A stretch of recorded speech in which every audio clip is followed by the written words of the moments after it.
से काम सब बन जाला कि पढ़ो इतिहास सच बतिया के प्रमाण मिल जाला। तुलसी कबीर दास वाल्मीकि सूरदास भीतर गईल पढ़ल पुराण से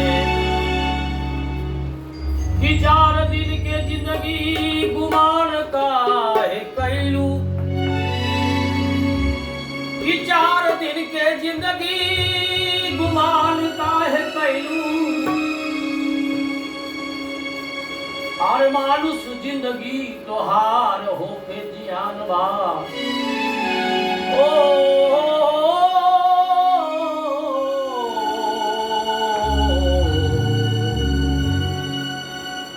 कहता बाल गोविंद बाबा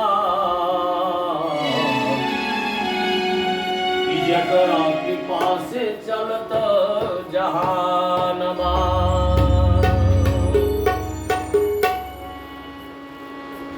ये जीवन में सब कुछ मिलता है, परमात्मा सबको सब कुछ दिए हैं, लेकिन जिसको ज्ञान नहीं दिए हैं उसके लिए सारा जिंदगी बेकार है। धन भी बेकार है, दौलत भी बेकार है। घर में धन दौलत संपत्ति बेकार है, सारा चीज बेकार है यदि ज्ञान नहीं।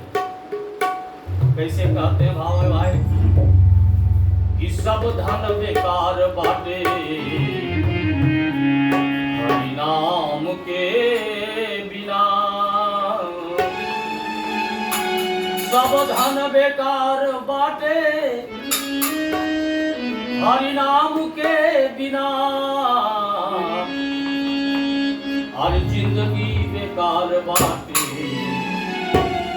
जिंदगी बेकार बाटे कुछ ज्ञान के बिना।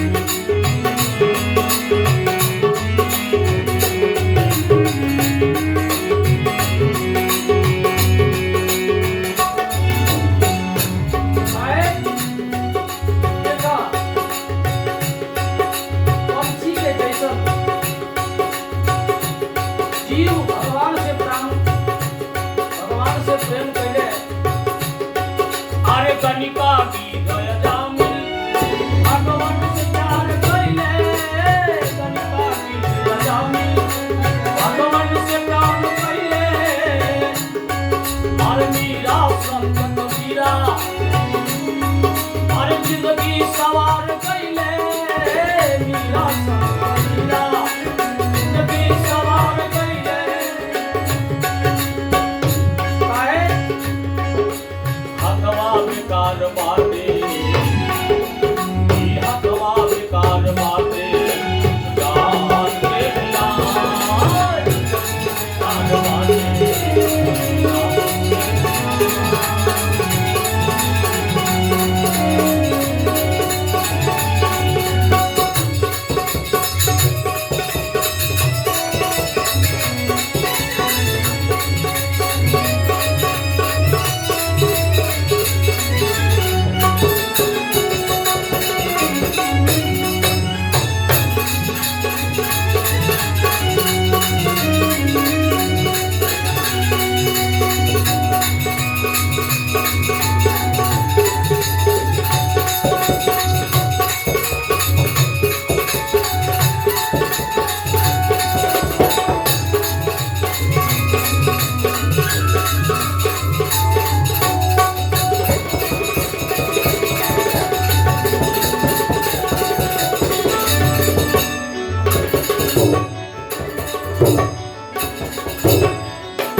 कही जाया धन बाहरी के माया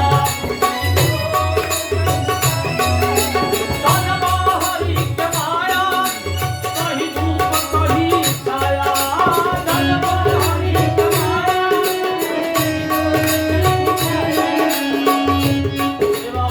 ये झारखंड में भी कितना बजा था भाई कि देखा 5 बज रहा हो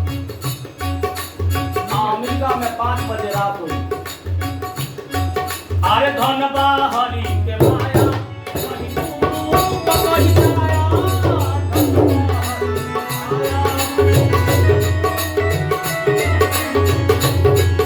आरे झूठे बढ़िया खाती सवरी पे कैले दाया झूठे बढ़िया खाती सवरी पे कैले दाया